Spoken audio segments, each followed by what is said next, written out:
For this ensemble, it's not the music they'll be performing that's unusual, it's the orchestra itself. Europe's first to be made up entirely of black and minority ethnic players. The aim? To encourage people from underrepresented backgrounds to see this as a possible career path. The ideas come from acclaimed double bass player Chichi Nwanoku. Music itself does not discriminate. It's what goes on around it sometimes that can cause those blockages, those barriers. But we need to just make those barriers invisible because music's for everybody. It's a universal language. One factor thought to be responsible for the low number of black and minority players is a lack of classical music in some children's cultural backgrounds, and for some less well-off families, there's the cost of learning an instrument.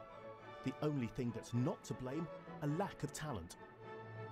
This might be an art form that's primarily about sound, but the orchestra knows the power of this kind of visual in changing a perception that's built up over hundreds of years that classical music is, for the most part, for people from a middle-class white background. Adam Winter from Chineke's double bass section plays in other orchestras, including the Philharmonia. His school and his family encouraged him to become a musician. He wants others to follow. There's just so many black and ethnic minority people succeeding in all other forms of music that it seems silly not to try and harness some of the talent and, you know, get it into the orchestras. This project is about more than correcting an orchestral imbalance. Margaret Cookhorn, a soloist at this year's BBC Proms, wants audiences to change too.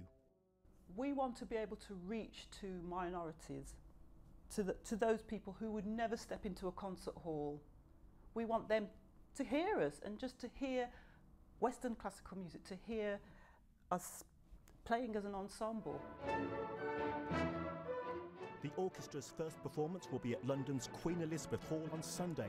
As well as entertaining, the players hope their music could also represent the sound of change. Lisa Mazimba, BBC News.